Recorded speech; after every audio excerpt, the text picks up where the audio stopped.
What's up, everyone? Welcome to this day in Philly sports history for October 1st, 2024. I'm your host, Jim Montgomery. Welcome to a Tuesday edition, the first day of October, and it is Tuesday, so time for a little motivation / positivity.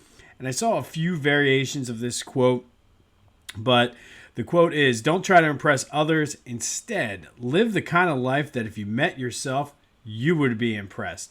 And that really, to me, is it really hits home a lot because it essentially is saying you do you and the other stuff will fall into place. I think we spend a lot of time in our society worrying about what other people think, trying to impress people, whether it be with our clothes, cars, houses, other material things, whatever it is. We're always trying to impress someone else. And I like that because you have to do what's best for you and your family. And if you're doing that and living a life that you would be impressed if you met yourself, then you're doing something right. And it took me a long time to sort of get there. And I mean, essentially, do whatever you're doing, but do it well. Live a life of integrity. Do the right thing, even if nobody else is looking. And the rest will kind of play itself out. And I also take that to mean do what makes you happy. Don't do something because you feel you need to impress somebody by doing it. Again, whether it's with a job, not doing a hobby because of this, that, or the other, or actually doing something you don't like because you're trying to impress somebody. At the end of the day, you have to look yourself in the mirror and you have to like the person you see when you're in the mirror. So do what makes you happy and don't try to impress the others. Live the kind of life that if someone else met you, they would be impressed. And I kind of go through that a lot when I make decisions, and whether it's personal, professional, with the podcast, with whatever, do what you feel is best for you and makes you happy, and the rest will just all fall into place. So as you go through your week, hopefully that's something that can stick with you, but don't try to impress others. Do something that if you met yourself, you'd be impressed. I saw some other versions of this is don't impress others, impress yourself. Same basic premise and concept, but don't try to keep up with the Joneses and don't try to be like, oh, I got to do this. And even especially if it's not something you want to do, like if you want to do that, by all means, do it. That's perfectly fine, but don't do it to impress others. Do it because it's something you want to. And that is our Tuesday motivation / positivity for today. All right, a lot to get into today, so let's knock out some housekeeping first. Follow me on social media, Jimbo_Mont, Twitter and TikTok. On Instagram, at Philly Jimbo. I'm on LinkedIn, Facebook, whatever. You can find me. Subscribe to the YouTube channel. Leave a review, comment, all that other good stuff. That's all things that help grow the podcast. And then spread the word. If it's something you're enjoying, tell somebody else about it because chances are they're going to enjoy it as well. For October, we got a lot going on. We're going to start our Red October preview today. Well, not necessarily a preview, but focus. Then we'll go into a Sixers preview, followed by the Philadelphia Sports Hall of Fame spotlight. And if you want information on the Philadelphia Sports Hall of Fame, all the information you need is down in the description. All right, let's start with the Eagles. Yesterday, the question of the day I asked you, who is more responsible for the loss? Was it Sirianni, Hurts, or Fangio? 78% of you put it on Nick Sirianni. And this is how intertwined these guys are. This is like all day yesterday when I was doing it, and just now today. I want to say Nick Hurts. So that's just to me how intertwined they are. But Nick Sirianni with 78% of your vote was the answer. Thank you as always for participating in the question of the day. Lots of Jalen versus Nick feedback, and I want to make sure I'm clear on this. I am not behind Nick Sirianni 100% at all right now. So I don't want you to think I'm sticking up for Nick. I'm not. I think he didn't have that team ready, and there's no excuse for that. And that 100% falls on the coach. I really feel, and until somebody tells me or shows me different, I look back and watch some of the game footage and everything. that team came out like it was a scheduled loss. Like they were looking forward to the bye week already, and it was ridiculous. And I don't want to hear about it was hot. No, you're a professional football player. You need to go out and do your job.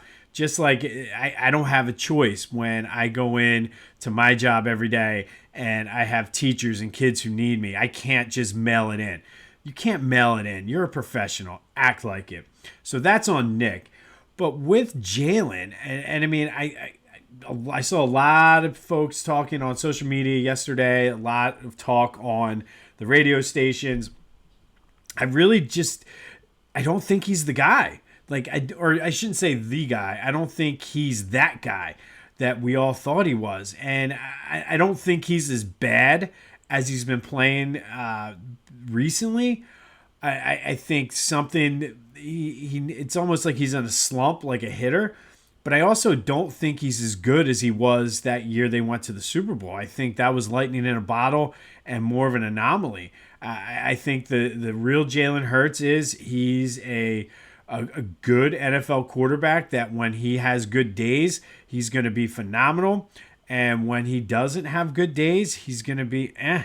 And I keep going back to this. I said it yesterday. I commented on a few social media posts yesterday. Who does he make better? To me, a great quarterback makes the players around him better. You see like Josh Allen and Patrick Mahomes in today's game, Lamar Jackson. Those guys make the players around them better. But I don't see that from Jalen. Jalen's the kind of guy that needs the players around him in order to be good. And it is what it is. That's not necessarily a knock, but it's just what I see. And I go back, and maybe I'm too old school. I looked at Donovan McNabb going to NFC Championship games with Todd Pinkston and James Thrash as his receivers. Like, I mean, yes, it took T.O. to take him over the top, but he was a great quarterback without T.O. T.O. was sort of the icing on the cake. Look at Tom Brady. Tom Brady, early in his career, won Super Bowls with Troy Brown, and I forget the guy's name who won the MVP. I can picture his face. I can't think of his name. That won the MVP the year the Eagles lost to them. Like, Troy Brown was playing cornerback for the Patriots sometimes. Like, he made the players around him better.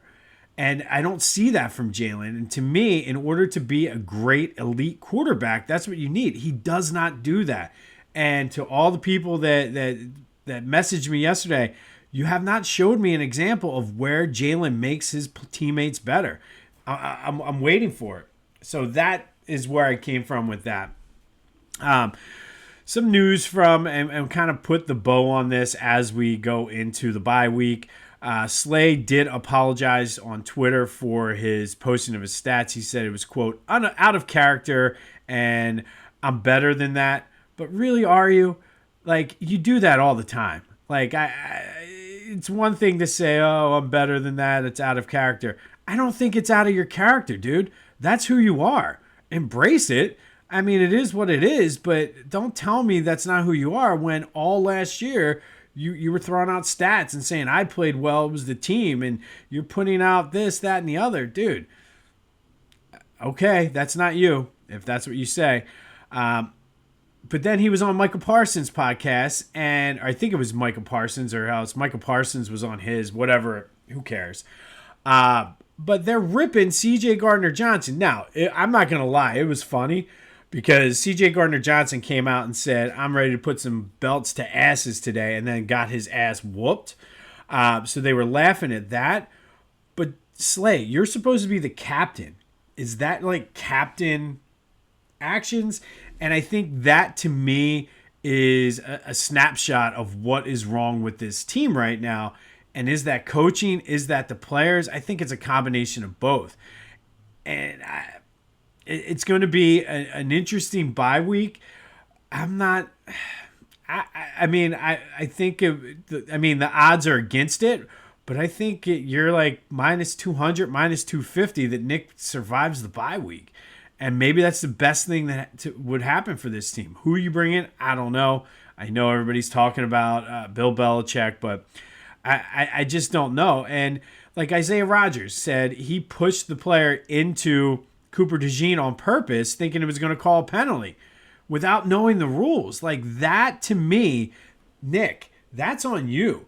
Like you're the in all the meetings and culture and making sure guys know the rules in situational football. That's on you for not making sure these guys knew the rules. And if it wasn't you and it was a special teams coach, it still falls on you. Like that's like worse. That's just dumb. Like literally pushed him into Cooper DeJean the first time on purpose because he thought it would be a penalty. He didn't think you weren't allowed to push them. I mean, that is just a flawed fundamental team. Like this team is flawed fundamentally. And I feel like they're broken. And I mean, they can't do much with the players right now, so maybe it is time to possibly look at a new coach. I think it might be a little early for that, but this team has too much talent on paper to be playing and making dumb mistakes like that. So maybe during the bye week, it's time to maybe look at that. I don't know. I know it's in baseball, he would have been fired. In the NBA, he likely would have been fired. Probably in the NHL as well. And you see in those sports a new coach come in with the team. We saw it with the Phillies 2 years ago. So maybe that is, I don't know. At this point, it would not surprise me. I would not be disappointed. I would not be angry. And you know what? And if the players are angry, maybe that's a good thing. Maybe they use that as motivation to play up to their potential. But last week, I was called out for being too negative and being old school Philly. So let's look at this now before we wrap up the Eagles today. Let's look at this with a new Philly lens. They're 2-2 at the bye. They're able to get healthy. AJ, Lane, Devontae should be back after the bye. Sidney Brown should be back after the bye. And if you go back to my preseason prediction, I thought that there would be some growing pains. I guess it sort of is playing out that way. Not necessarily, I guess, the way I sort of expect it. But 2-2, I would take. I said I would not be surprised at 1-3, and then they come out and turn it around.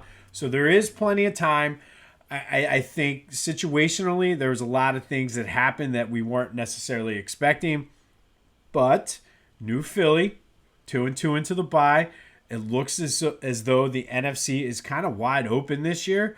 So it's not a lost cause right now. And I've seen the Eagles play worse. I know I'm seeing people post like 2008 and all these different examples of when the Eagles have played poorly, turned it around, and made deep runs. So, like I said, new Philly lens here. 2-2 going into the bye. Chance to get healthy. You have Sidney Brown coming back, which hopefully will take Avonte Maddox out of that safety position. It's up to the coaching, though. And I'm trying hard with the new Philly lens to be positive. It's tough to be positive when you're relying on this coaching staff. But we're going to do it. There's plenty of time. Let's look at it new Philly-wise. But that does lead us to today's question of the day. Can this team make the playoffs?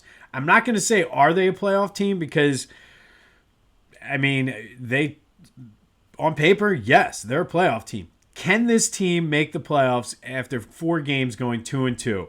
And look at it as the whole team and everything you've seen. So will this team make the playoffs? Probably is the better question. Let's go with that. Will this team make the playoffs? 267-495-8531. That'll get you into the Back to the Future voice and text line. Will this Philadelphia Eagles team make the playoffs? 267-495-8531. I don't know. I mean, sure, they can. I think the NFC, the way I've seen through 4 games all these teams play, certainly could happen. So, what do you think? 267-495-8531. That's the Back to the Future voice and text line. Get that. Anything else Philly sports related off of your chest. All right.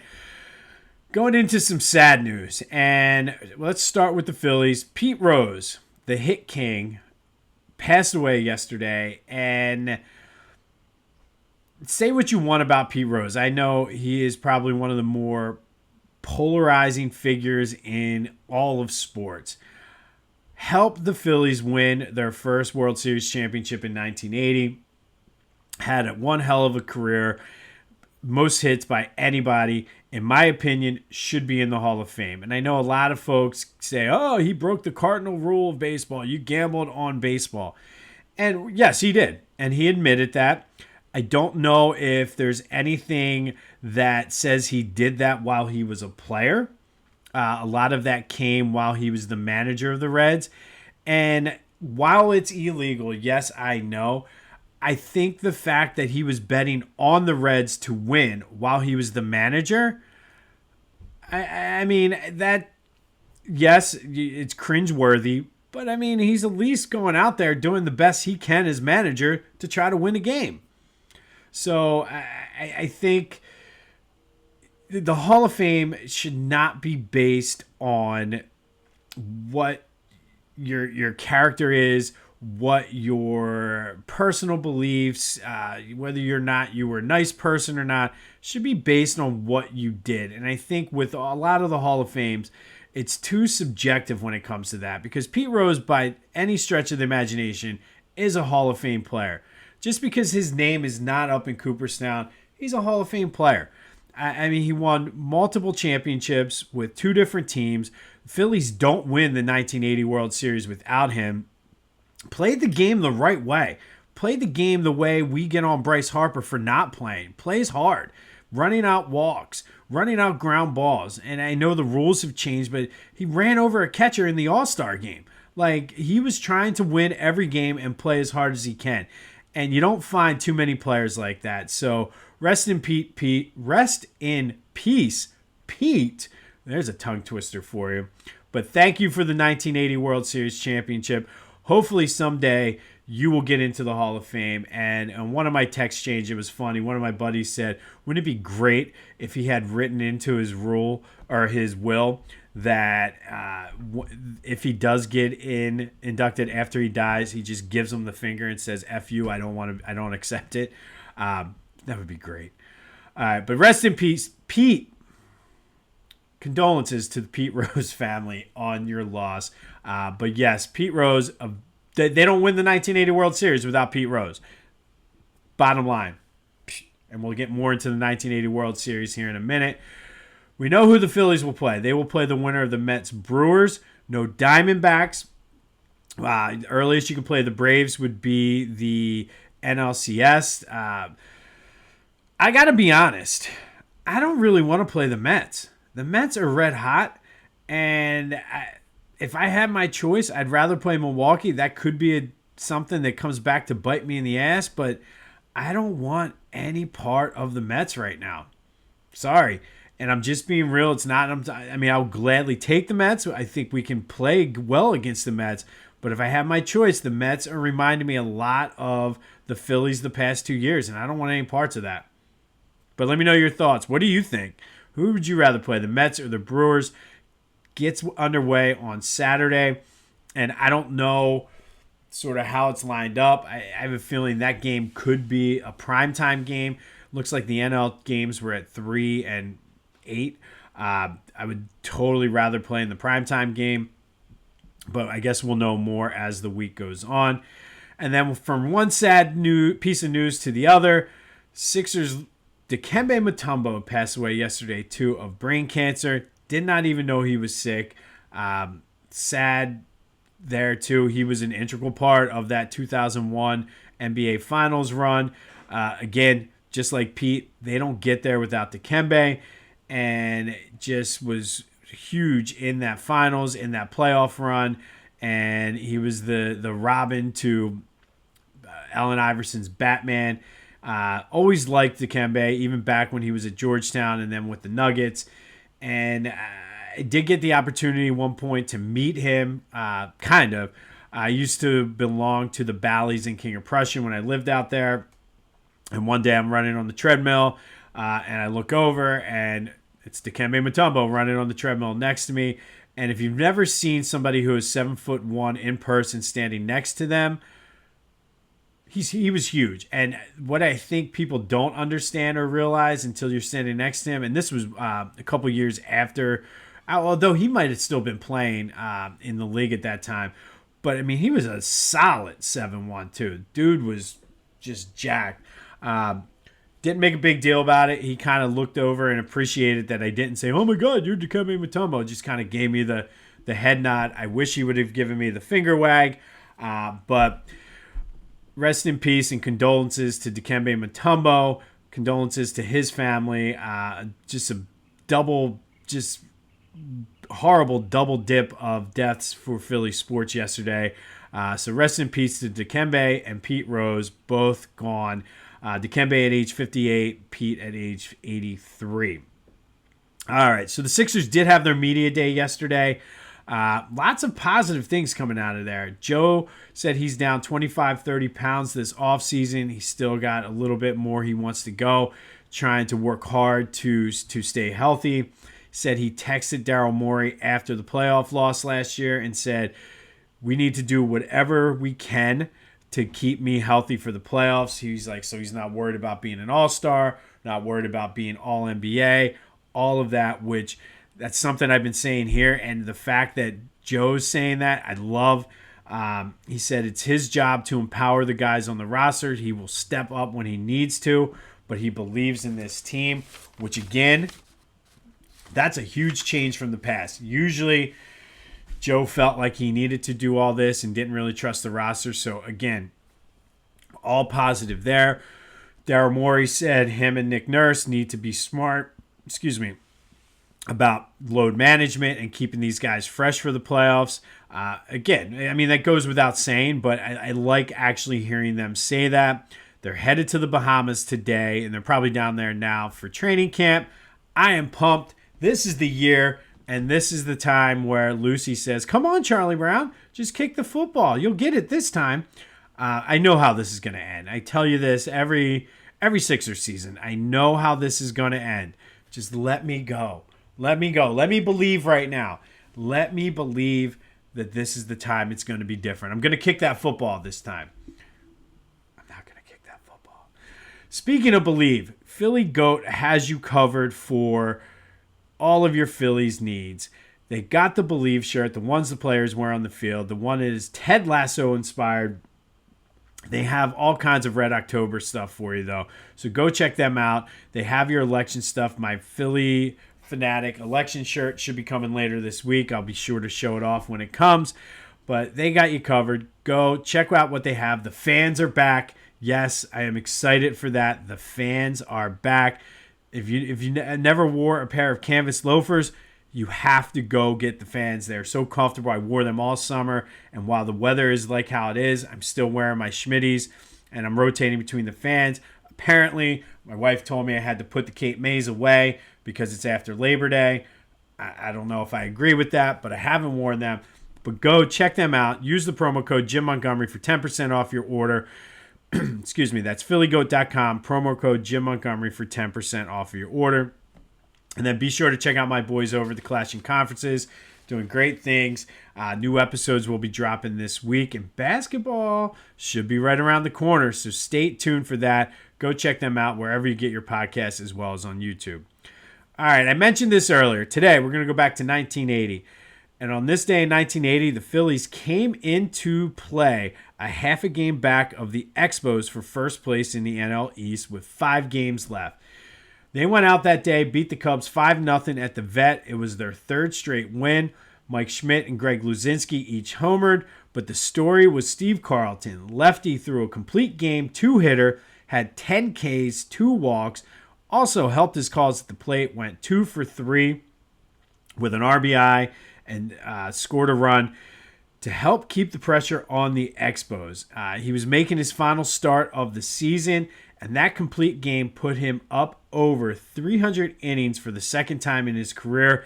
Ended the 1980 season with 304 innings, pitched 13 complete games, 286 strikeouts, had a 2.34 ERA, and 124 games en route to his third Cy Young Award of the 4 that he won. Coincidentally, when he went up over 300 innings in 1980, he became the last Major League Baseball pitcher to throw for 3 innings in a season, which is baffling to me because there were so many workhorse pitchers during the 80s. The closest was Steve Carlton, who in 1982 pitched 295 innings. I think Burt Blyleven pitched 293 in the mid-80s. And then as I was kind of going through checking the records, you could see as the years progressed, the innings went down. And just to give you a little comparison, this year the innings leader was Logan Gilbert with 208 and 2/3 innings. So the game certainly has changed from the 80s. But on this day, Steve Carlton pitched a complete game to go over 300 innings, became the last pitcher to go over 300 innings in a Major League Baseball season, and likely the last. Phillies, it was their third win in a row. They would go on to win 6 in a row to clinch that division, and we all know how that 1980 season ended, thanks in no small part to Pete Rose, who played a major role in getting them there and had the amazing play when Bob Boone dropped the foul ball. Pete Rose, Mr. Charlie Hustle, was right there to catch it, saving that game for the Phils. All right, it is October. The Phillies are in the postseason. They get underway on Saturday, get a few days off here to rest and scout the Mets and the Brewers. So I figured let's take a look at the great games in Phillies postseason history. And let's start with one of my favorite games. Game 1 of the 1993 NLCS, Phillies versus the Braves. Phillies had home field in that series, which I'm glad Major League Baseball went away for that. They basically used a rotating schedule. So the NL East had it one year, then the NL West had it. So the Braves, despite winning 104 games that year, ended up being the away team. But this turned out to be a huge deal for the Phillies having those games at home, especially here in Game 1. Obviously, the Braves came in heavily favored. They battled down the stretch with the Giants, who won 103 games that year. And they had a ridiculous pitching staff. Greg Maddux, John Smoltz, Tom Glavine, and Steve Avery, 2 20-game winners. I think Avery won 18.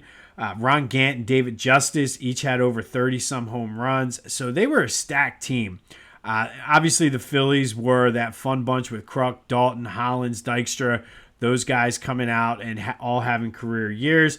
So in this game, the Phillies struck in the bottom of the first. John Kruk with an RBI single. The Braves battled back to take a 2-1 lead in the top of the fourth.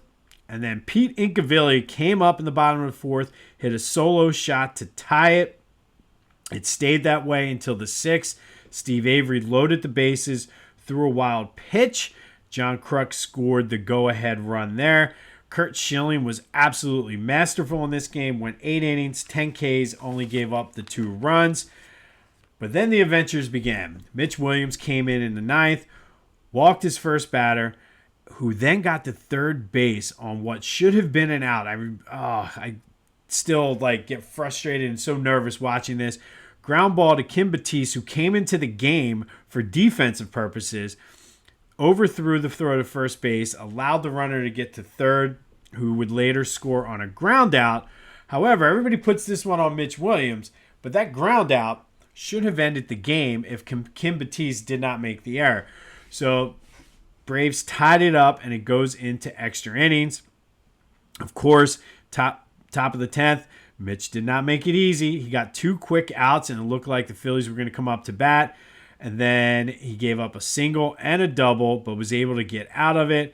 And then the bottom of the 10th, it did not take long for the Phillies to walk this off. John Kruk doubled and then scored on the next batter when Dikembe hit a double. He went from GOAT to hero. I just remember being so ecstatic for this game. And it's kind of set the tone for that series. It was a back-and-forth series, but we'll talk more about this series as we go along. But the Phils won Game 1 of the 1993 NLCS 4-3. John Kruk probably should have been the player of the game. 2 for 4 with a walk, an RBI, and 2-run score. You could make the case for Schilling as well. But the Phillies take a 1-0 lead over the Atlanta Braves in the 93 NLCS with a 4-3 walk-off 10th inning victory. Dikembe going from GOAT to hero, allowing the Braves to tie it and then actually hitting the game-winning double. The baseball gods giveth, and the baseball gods take it away. But that was today's Red October great game in Phillies postseason history, Game 1 of the 93 NLCS. On this day in 1980, Phillies beat the Cubs 5-0.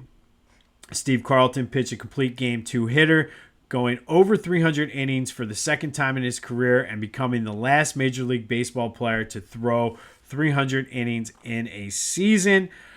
Let me know your thoughts on anything we talked about today. Question of the day: Can the Eagles make the playoffs? Better question: Will the Eagles make the playoffs? 267-495-8531. Get your Dikembe, Mutombo, or Pete Rose thoughts out as well. Condolences to their families. Rest in peace to both of them. Lots to talk about on the Back to the Future voice and text line. Expected to be popping today as we head into kind of a dead week. Not really much going on this week in Philly sports as we wait for the Phillies postseason opponent and the Eagles are on a bye. Remember, don't try to impress others. Live the kind of life that if you met yourself, you would be impressed. Take that with you as you go through your week. This has been This Day in Philly Sports History for October 1st, 2024. My name is Jim Montgomery, and until next time, I'll see you when I see you.